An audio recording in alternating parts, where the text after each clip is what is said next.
Hi everyone, it's Emily, and today I'm sharing a very special unboxing of Sword and Fairy Together Forever Premium Collector's Edition.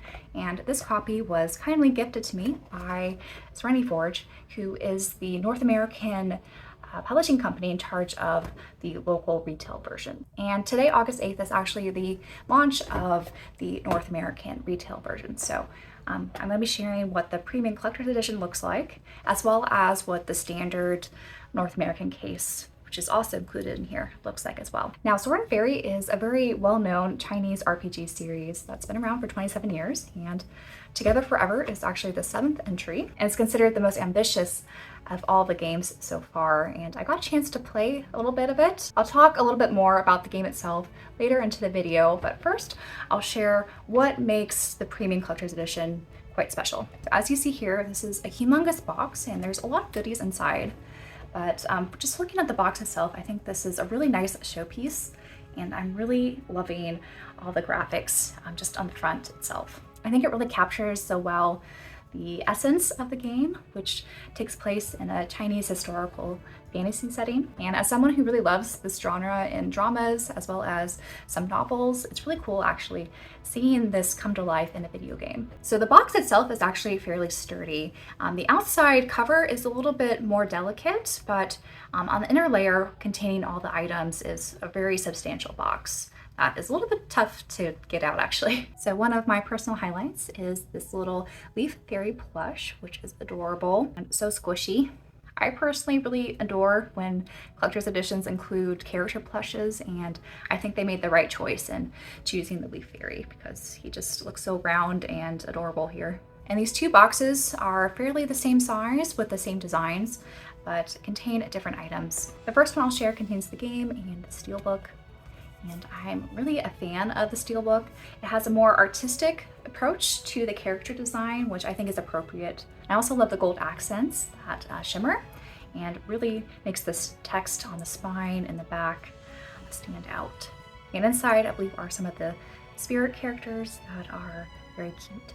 And the next is a sealed copy of the game itself, and this is actually the standard copy of the game, so this is going to be identical to if you just bought the standard edition. At this time, I only own one other Serenity Forge published game, and they often include a lot of goodies in their standard editions. And as you see here, there are some nice cardboard standees that are double-sided, as well as two codes, one for some extra DLC content that I believe are costumes, and a code for the soundtrack. And like with the steelbook, you have the main character on the disc, as well as the reversible cover art. Though these illustrations here are a little bit closer to what she looks like in the game itself. And then the next box contain illustrations of 4 different character postcards that are quite lovely, as well as this humongous soundtrack with 4 separate discs that all look very nice. And the little pamphlet inside contains the list of songs included on each CD. In about my 2.5 hour playthrough of the game so far, I really enjoyed the soundtrack, and I'll play a few snippets in the background music for this video, for anyone who's curious. And then the last item that's included in this box is actually a little mini card game. So this is a mini card game that's based off of a mini game in the game itself called Journey Heaven Earth. So it's really neat how they turn this into its own card game that you could play with 2 players for 10 to 15 minute sessions. And this deck contains 41 cards total. The QR code on the back here includes the instructions for anyone who's curious of how you're supposed to go about playing this game. But I love how detailed the art is on these cards, and making all these different characters and elements and creatures just look so unique.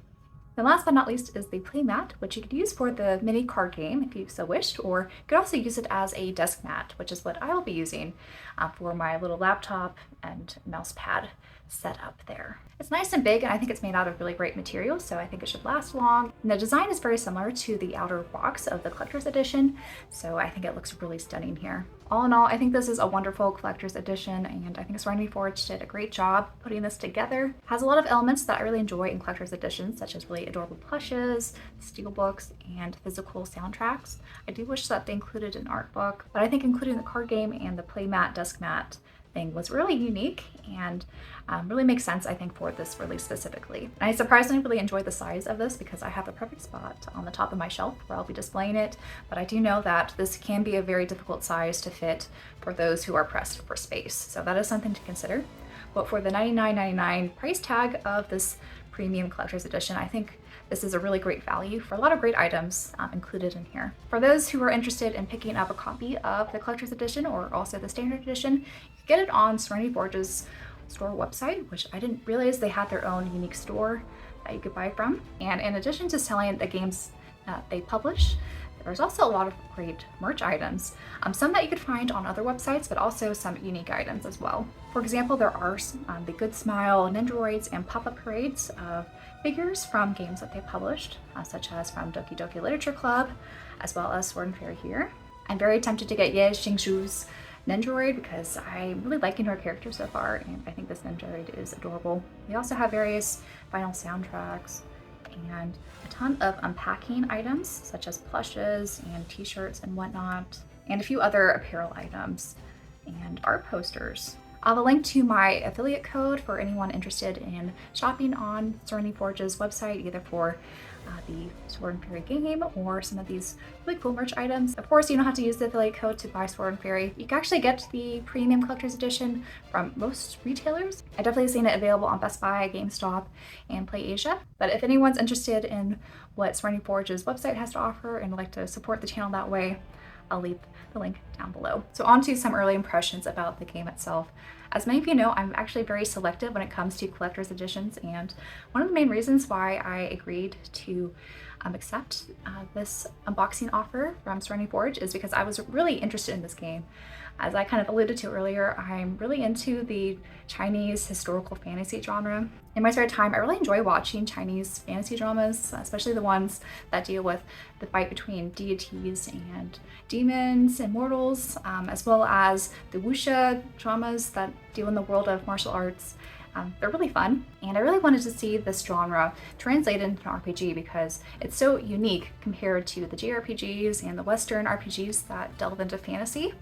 And so far, what I've played of my 2.5 hour experience of the game, it really hasn't disappointed me at all. So to give my very rough early impressions of about 2.5 hours in, it had a little bit of a rocky start during the prologue where they're kind of introducing you to the mechanics. And I think after playing Final Fantasy 16, it was a little bit weird to play another action-oriented RPG that didn't feel very smooth. Some of the combo moves felt very stilted, and the AI I've noticed so far, at least on normal mode, is not very active. It's a little bit of a disconnect, I think, with at least the early battle sequences. So I'm kind of hoping that improves a little bit over time, or I don't know if maybe I should be playing on hard mode if I want a more interactive AI enemy. But regardless, I'm really enjoying, I think, how they're developing the plot. But I think this might stem from my love of the genre already. And I'm already kind of used to how a lot of these tropes are delivered. Oftentimes the text could be very stilted, and the text could also fly by really quickly. So you have to kind of adapt and read quickly. Otherwise you might miss a few details, especially if you're not as familiar with some of the mythologies of these deity-demon relationships in martial worlds and all that. But if this is all kind of foreign to you, I think overall you can kind of just go with the flow and kind of just enjoy some of the lighthearted moments that are thrown in throughout the story, and you kind of get a gist of what's going on with all the kind of dark political intrigue that's kind of unraveling as you progress throughout the story. But I think one of the most impressive things about the game so far are the graphics. I think all the environments are just beautiful, and the character models are just so detailed. And it's really been just a joy, I think, to kind of walk around the forest areas and villages, and just it's a bit of a kind of feast for your eyes, if you will. And I guess I'll keep mentioning having watched these in dramas. It's really cool to see this in a very interactive video game where you have a lot of free movement to jump around, and there's some platforming elements, which is pretty cool. So there are some limitations because this isn't like a big AAA game.